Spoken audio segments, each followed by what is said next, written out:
Hello. OP classes के digital platform पर आप सभी का एक बार पुनः स्वागत है। आज हम लोगों को पढ़नी है 17 सितंबर 2020 के मोस्ट एक्सपेक्टेड करंट अफेयर्स। तो चलिए शुरू करते हैं और देखते हैं अपना आज का पहला प्रश्न। पहला प्रश्न है, विश्व ओजोन दिवस कब और क्यों मनाया जाता है? तो प्रत्येक वर्ष 16 सितंबर को विश्व ओजोन दिवस मनाया जाता है। बात की जाए ओजोन की खोज की, तो ओजोन की खोज 1913 में फ्रांस के फेब्री चार्ल्स तथा हेनरी बुसोन ने की थी। वर्ष 1987 में 16 सितंबर को मॉन्ट्रियल प्रोटोकॉल हुआ था, जिसके तहत वर्ष 1995 से ओजोन दिवस मनाए जाने की घोषणा की गई थी। बात की जाए ओजोन दिवस 2020 की, तो 2020 की थीम है आपकी जीवन के लिए ओजोन, ओजोन परत संरक्षण के 35 साल। ओजोन परत की खोज वर्ष 1957 में गॉर्डन डॉप्सन ने की थी तथा इन्हीं डॉप्सन के नाम पर ओजोन की इकाई भी रखी गई है। ओजोन परत की जो मोटाई है वो आपकी डॉप्सन में मापी जाती है। बात की जाए ओजोन की, तो यह ऑक्सीजन के 3 परमाणु से मिलकर बनी हुई होती है तथा तीव्र गंध वाली तथा हल्का नीला रंग इसका होता है। ओजोन परत के संरक्षण के लिए जागरूकता फैलाने के लिए प्रत्येक वर्ष 16 सितंबर को ओजोन दिवस मनाया जाता है। चलिए देखते हैं हमारा आज का अगला दूसरा प्रश्न है, हाल ही में किसने climate smart cities assessment framework 2.0 का अनावरण किया है? तो हाल ही में हरदीप सिंह पुरी ने climate smart city assessment framework 2.0 का अनावरण किया है। इसके तहत स्ट्रीट फॉर पीपल चैलेंज यानी सड़कें लोगों के लिए चुनौती हैं के टैगलाइन के साथ इस फ्रेमवर्क की शुरुआत की गई है। चलिए देखते हैं हमारा आज का तीसरा प्रश्न है, हाल ही में मध्य एशिया में शांति की ओर ऐतिहासिक कदम बढ़ाते हुए इजराइल और संयुक्त अरब अमीरात के बीच पहला व्यावसायिक विमान किस स्थान पर उतरा है? तो हाल ही में इजराइल तथा संयुक्त अरब अमीरात के बीच पहला व्यावसायिक विमान अबू धाबी में उतरा है। इजराइल के सुरक्षा सलाहकार मीरा बेन सब्बात तथा यूएस के सुरक्षा सलाहकार रॉबर्ट ओब्राय भी इस विमान में उपस्थित थे। मध्य एशिया में शांति के लिए यह एक ऐतिहासिक कदम माना जा रहा है। 13 अगस्त 2020 को अमेरिका की मध्यस्थता की वजह से इजराइल तथा यूएई में एक शांति समझौता हुआ था। यह विमान इसलिए भी महत्वपूर्ण माना जा रहा है क्योंकि इजराइल से संयुक्त अरब अमीरात जाते हुए यह उड़ान सऊदी अरब के ऊपर से उड़ी गई थी। चलिए देखते हैं हमारा आज का अगला प्रश्न है, हाल ही में भारत के किस पड़ोसी देश ने गौवध पर प्रतिबंध लगाने का प्रस्ताव दिया है? तो हाल ही में श्रीलंका में गौवध पर प्रतिबंध लगाने का प्रस्ताव आया है। सत्तारूढ़ पार्टी से प्रधानमंत्री महिंद्रा राजपक्षे ने इस बात की जानकारी दी है। हालांकि श्रीलंका में बीफ के आयात पर कोई प्रतिबंध नहीं रहेगा। बात की जाए श्रीलंका की, तो राजधानी है श्रीवर्धनपुरा तथा वर्तमान प्रधानमंत्री महिंद्रा राजपक्षे हैं। वर्तमान में श्रीलंका के राष्ट्रपति गोतबाया राजपक्षे हैं। श्रीलंका की कुल जनसंख्या 2 करोड़ है, जिनमें 70% बौद्ध अनुयायी हैं, जबकि 12.6% हिंदू धर्मावलंबी हैं तथा ये अनुयायी बहुत समय से श्रीलंका में गौवध के प्रतिबंध को लेकर आवाज उठा रहे थे। चलिए देखते हैं हमारा आज का पांचवा प्रश्न है, भारत कब तक उर्वरक उत्पादन में आत्मनिर्भर हो जाएगा?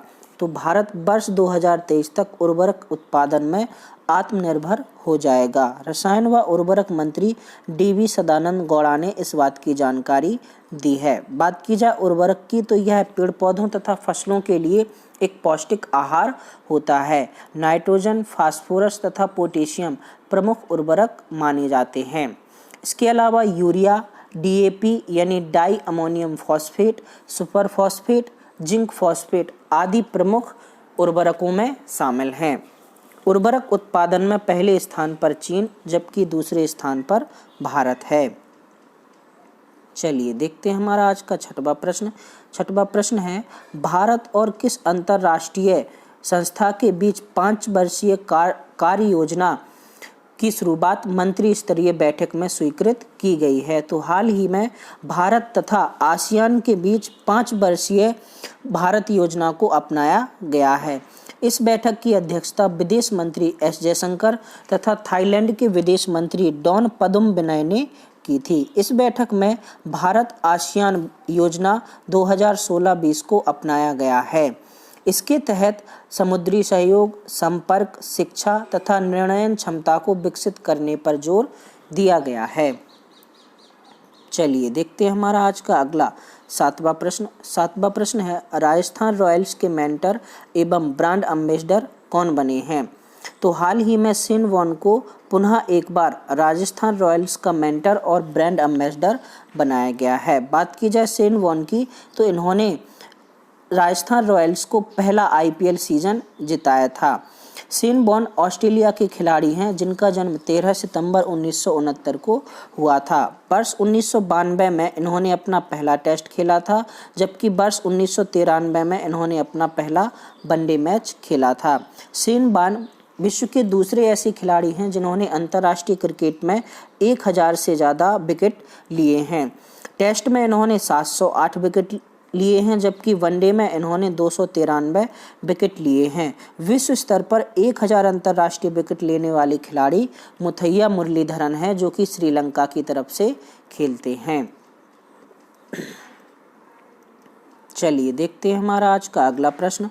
अगला प्रश्न है, राज्यसभा के उपसभापति के रूप में किन्हें निर्वाचित किया गया है? तो हाल ही में हरिवंश नारायण सिंह राज्यसभा के उपसभापति चुने गए हैं। इसके पहले भी हरिवंश नारायण सिंह राज्यसभा के उपसभापति रह चुके हैं। वर्तमान में राज्यसभा के सभापति एम वेंकैया नायडू हैं। चलिए देखते हैं हमारा आज का अगला प्रश्न। अगला प्रश्न है, किस देश में योशिहिदे सुगा नए प्रधानमंत्री बनाए गए हैं? तो हाल ही में जापान में योशिहिदे सुगा नए प्रधानमंत्री बनाए गए हैं। जापान के पूर्व प्रधानमंत्री शिंजो अबे ने खराब स्वास्थ्य के कारण अपने पद से इस्तीफा दे दिया था। हाल ही में हुए चुनाव में लिबरल डेमोक्रेटिक पार्टी के योशिहिदा सुगा ने 462 में से कुल 314 वोट प्राप्त किए और जापान के प्रधानमंत्री बने हैं। बात की जाए योशिहिदा सुगा की, तो वे 71 वर्ष के हैं तथा उन्होंने कहा है कि वे आबेनॉमिक्स को आगे बढ़ाएंगे। आबेनॉमिक्स का मतलब होता है शिंजो अबे की जो नीतियां चल रही हैं उसी को आबेनॉमिक्स कहा जाता है। बात की जाए योशिहिदे सुगा की, तो ये एक किसान के पुत्र हैं तथा इन्होंने एक कार्डबोर्ड की फैक्ट्री में काम किया था, मछली बाजार में भी काम किया था। इसके बाद इनका राजनीतिक प्रादुर्भाव हुआ था। चलिए देखते हैं हमारा आज का अगला और अंतिम प्रश्न। अंतिम प्रश्न है, DRDO research lab Madhya Pradesh में कहाँ खोली जाएगी? तो DRDO research lab Madhya Pradesh के मुरैना में खोली जाएगी। हाल ही में डीआरडीओ ने घोषणा की है कि वह अपनी रिसर्च लैब डीआरडीओ के लिए मुरैना में खोलेगा। बात की जाए मध्य प्रदेश की, तो मध्य प्रदेश के वर्तमान मुख्यमंत्री हैं शिवराज सिंह चौहान तथा उन्होंने यह भी घोषणा की है कि मुरैना में एक मेडिकल कॉलेज भी खुलेगा। जबकि डीआरडीओ की बात की जाए तो डीआरडीओ की स्थापना वर्ष 1958 में हुई थी, जिसका मुख्यालय नई दिल्ली में है। डीआरडीओ के वर्तमान प्रमुख जी सतीश रेड्डी हैं। 16 सितंबर 2020 का क्वेश्चन ऑफ द डे था आपका, ठोस कपूर से कपूर के बाष्प बनने की प्रक्रिया है। तो ठोस कपूर से जब बाष्प बनता है उसको कहते हैं ऊर्ध्वपातन। ठोस कपूर द्रव के रूप में परिवर्तित ना होकर सीधे बाष्प में बदल जाता है और ठोस के सीधे बाष्प में बदलने की प्रक्रिया ही ऊर्ध्वपातन कहलाती है। इसके अलावा सेशन ऑफ द डे का क्वेश्चन था, अंतर्राष्ट्रीय लोकतंत्र दिवस पहली बार कब मनाया गया? तो अंतर्राष्ट्रीय लोकतंत्र दिवस पहली बार मनाया गया था वर्ष 2008 में। और दोनों प्रश्नों के सही जवाब दिए हैं आपके Vinay Jha, Samiksha Srivastava, Narendra Singh, Golu Kushwaha, Manvendra Singh, Rahul Singh, Vijay loco pilot, Dilip, Shivam, Nancy तथा संगम। सभी को बहुत बहुत बधाई। 17 सितंबर 2020 का क्वेश्चन ऑफ द डे है आपका, एक पंक्ति में विजय का प्रारंभ से वही स्थान है जो स्थान अंत से है। यदि पंक्ति में 51 व्यक्ति हों तो विजय का प्रारंभ से क्या स्थान होगा। ये प्रश्न आपका रीजनिंग का है, जिसका जवाब आपको नीचे कमेंट बॉक्स में कमेंट करके बताना है। इसके अलावा सेशन ऑफ द डे का क्वेश्चन है, शेन वॉर्न को हाल ही में राजस्थान रॉयल्स टीम का ब्रांड एम्बेसडर तथा मेंटर नियुक्त किया गया है। शेन वॉर्न ने अंतर्राष्ट्रीय टेस्ट मैच में कुल कितने विकेट लिए थे। दोनों प्रश्नों के जवाब आपको नीचे कमेंट बॉक्स में कमेंट करके बताने हैं। ये था आपका 17 सितंबर 2020 का करंट अफेयर्स का सेशन। आज के लिए इतना ही। धन्यवाद।